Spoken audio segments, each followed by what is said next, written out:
Assalamualaikum warahmatullahi wabarakatuh. Apa khabar pelajar semua? Okey, harap pelajar semua sihat. Sebelum itu, cikgu harap pelajar semua jaga SOP, jaga kesihatan. Hari ini kita akan masuk tajuk pengurusan data. Subtajuknya ialah pitograf dan carta palang. Okey, standard pembelajaran 8.1.1 membina pitograf dan carta palang bagi data tak terkumpul. 8.1.2 mentafsir pitograf dan carta palang yang diberi. Jom kita lihat soalan yang pertama. Okey, macam mana kita nak membina pitograf? Okey, yang pertama, setelah data diberi, okey, koleksi Beyblade okey oleh 4 orang murid, iaitu Akim 12 bilangannya, Ben 10, Chin 14 dan Don 12. Okey. Yang pertama, untuk membina pitograf, kita hendaklah melukis lajur dan baris. Okey, di mana ada 2 lajur dan 4 baris petak. Okey, lepas itu tulis nama di lajur kiri seperti berikut. Yang kedua, kita hendaklah tentukan petunjuk bagi pitograf. Kita hendaklah membuat petunjuk bagi pitograf. Okey, contoh di sini kita buat bulat. Okey, simbol bulat biru ini mewakili 2 biji Beyblade. Okey, ini di mana daripada data yang kita perolehi, Akib ada 12, kita boleh membahagi 2 menjadi 6. Kenapa kita buat macam ini? Supaya bila kita membina pitograf, okey, bilangan Akim 12 itu kita takutkan macam mana petak yang di atas ni, yang ni tidak cukup untuk kita membina simbol sebanyak 12. So, kita perkecilkan bilangan simbol itu dengan membahagi dengan 2. Jadi, kita perwakilkan setiap simbol kepada 2 biji Beyblade. Okey, faham? Seterusnya, Ben 10 bahagi dengan 2, kita dapat 5. Manakala Chin pula 14 bahagi 2, kita dapat 7. Dan seterusnya Don 12, kita bahagi 2, dapat 6. Okey, seterusnya yang ketiga, kita dah bina tadi yang mula-mula kita lukis 2 lajur dan 4 baris itu dan ada nama. Kita letakkan yang pertama, kita tulis simbol di lajur kanan. Di lajur kanan kita tulis simbol. Di lajur ini, kita tulis simbol.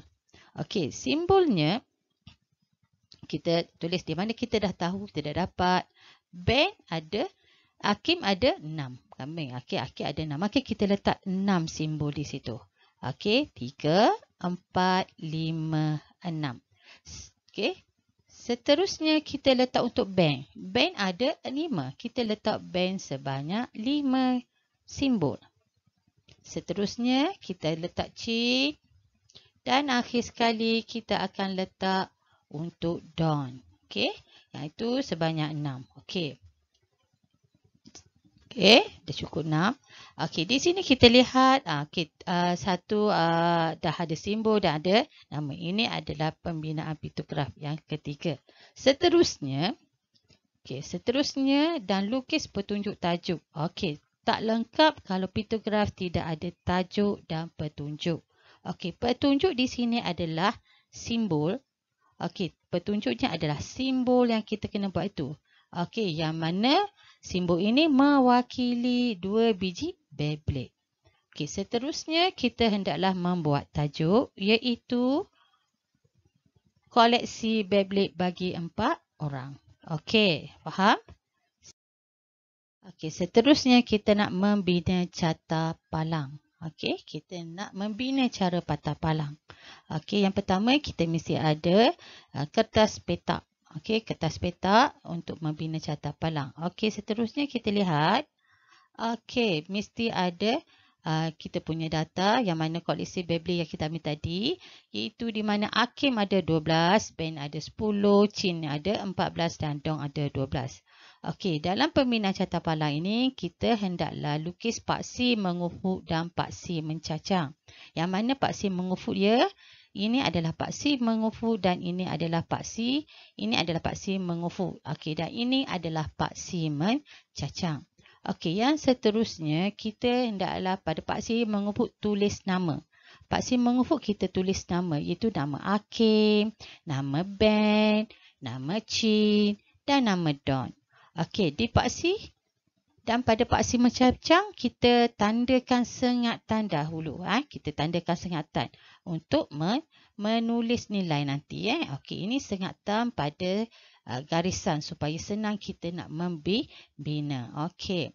Seterusnya kita hendaklah melabelkan nilai yang sesuai untuk mewakili bilangan Beyblade. Okey, sini kita nak labelkan bilangan dia. Pertama 0, 2, 4, 6, 8, 10, 12.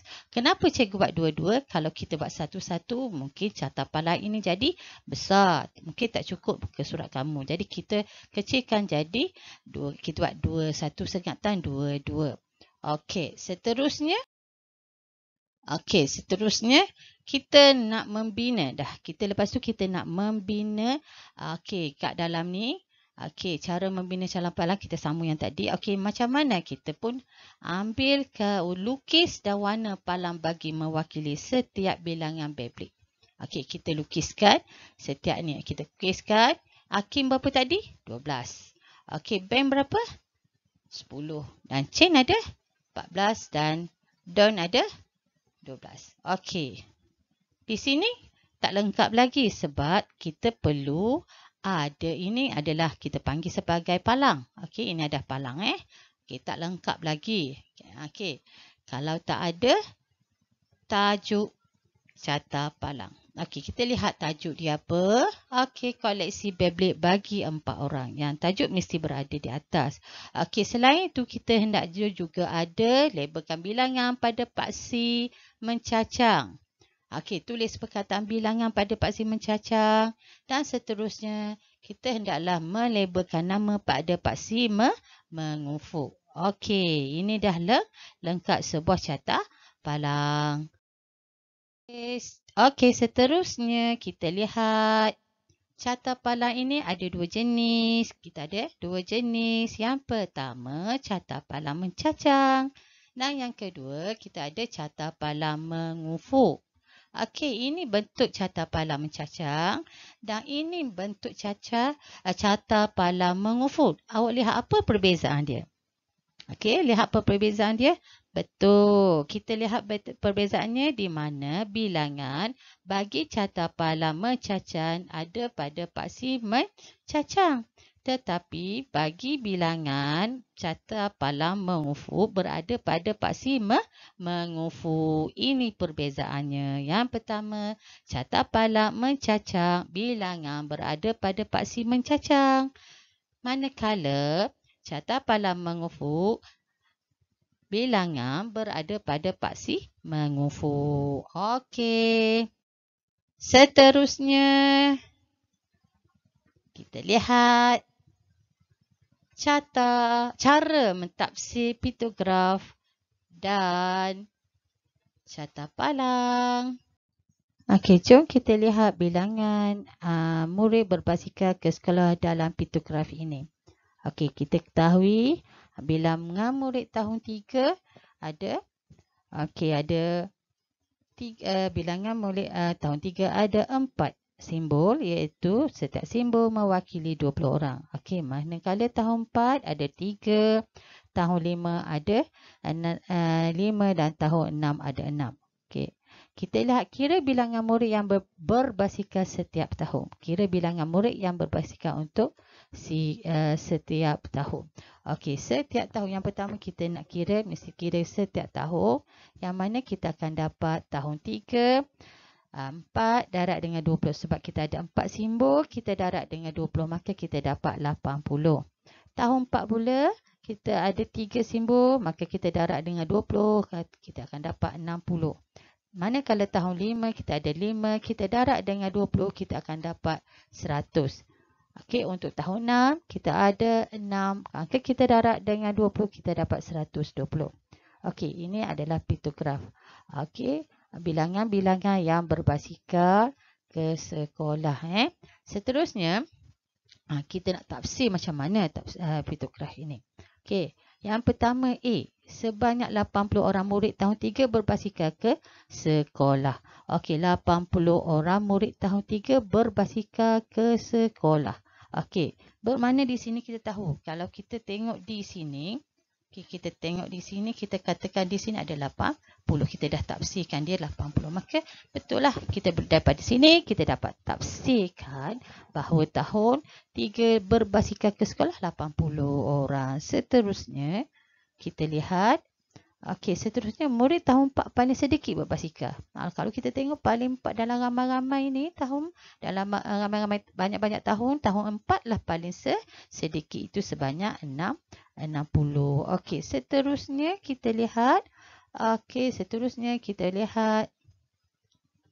murid tahun 6 paling ramai berbasikal, itu 120 orang. Okey, kita tengok 120 orang. Kita dapat tafsir lah kat sini. Okey, seterusnya, murid tahun 3 yang berbasikal lebih berapa orang berbanding dengan murid tahun 4. Okey, di sini kita lihat. Yang pertama, kita lihat. Kita tengok dekat sini. Yang tahun 3 dan juga tahun 4. Kita tengok bilangan simbol tahun 4, 3. Bilangan tahun 3, 4. Jadi kita tengok berapa lebih yang satu kan. Jadi 1 itu mewakili 20. Maka kita boleh katakan murid tahun 3 yang berbasikal lebih 20 orang berbanding dengan murid tahun 4. Okey, seterusnya. E, jumlah murid yang berbasikal ke sekolah ialah berapa orang? Jadi kita ambil semua yang kita tulis tadi, itu 80 tambah dengan 60, tambah dengan 100, tambah dengan 120, kita akan dapat 360. Okey. Seterusnya kita tengok, 360 orang lah kita dapat. Okey, seterusnya kita tengok jumlah tahun 2 yang berbasikal ke sekolah. Berapa orang? Okey, tahap 2. Tahap 2, kita tahu jumlah semua adalah 360. Kita tengok tahap 2 darjah 3 tu berapa orang? 80. Maka kita tolaklah 360 tolak 80, kita akan dapat 280. Okey, kita akan dapat 280 ini. Okey, seterusnya kita tengok situasi yang kedua. Okey, jika 30 orang murid tahun 2 berbasikal ke sekolah, simbol yang manakah mewakili? Kita tahu satu simbol itu mewakili 20. Okey, dah 20 dah dapat satu simbol. Tetapi 3 kita ada lagi baki 10 kan. Okey, kita tahu sebuah segitiga ni adalah segitiga ni adalah 20. Okey, kita bahagi 2. Okey, maka di sini kita dapat 10 dan sini 10. Jadi untuk gambar itu satu penuh dan satu separuh kita dapatkan. Maka gambarnya adalah yang ini. Okey, faham? Okey. Okey, seterusnya kita tengok situasi yang berikut. Yang mana ini adalah carta pahlawan Saku Shanti setiap minggu. Okey, hari Ahad, Isnin, Selasa, Rabu dan Khamis.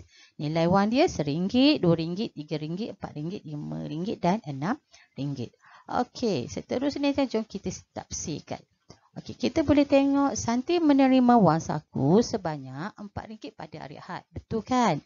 Okey, ini RM4 pada hari Ahad. Okey, pada hari apa Santi menerima wang saku paling banyak, iaitu RM6. Pada hari apa? Kita tengok yang RM6. Okey, kita tengok RM6. Okey, lepas tu kita tengok hari apa? Hari Rabu. Maka kita sebut sebagai hari Rabu. Okey, seterusnya kita lihat. Okey, Santi menerima jumlah wang saku yang sama pada hari apa? Kita nak tahu yang mana sama. Kita tengok dalam carta ni, carta pahala ni, kita pun tengok. Okey, kita bulatkan. Jadi, hari yang Shanti dapat ialah hari, duit yang sama adalah hari apa? Hari Isnin dan Khamis. Maka jawapannya adalah Isnin dan Khamis. Okey, seterusnya jumlah wang saku Shanti dalam tempoh 5 hari ialah, kita tengok jumlah saku dalam tempoh 5 hari ialah berapa? Okey, kita jumlahkan semuanya iaitu RM3 tambah RM4 tambah RM5 tambah dengan RM6 tambah dengan RM3. Maka kita akan dapat RM21. Kita akan dapat RM21. Okey, seterusnya beza nilai wang saku cantik antara hari Isnin dengan hari Selasa. Kita tengok hari Isnin dia dapat berapa? Okey, hari Isnin dia dapat RM3. Hari Selasa dia dapat berapa? Isnin Selasa dapat RM5. Beza ialah tolak. Okey, maka kita tolak 5 tolak dengan RM3, kita akan dapat RM2. Okey, so beza wang cantik pada hari Isnin dengan Selasa ialah RM2. Okey. Seterusnya itu saja untuk kali ini. Cikgu harap semua pelajar faham. Okey, insya-Allah kita akan jumpa lagi. Assalamualaikum warahmatullahi wabarakatuh. Bye.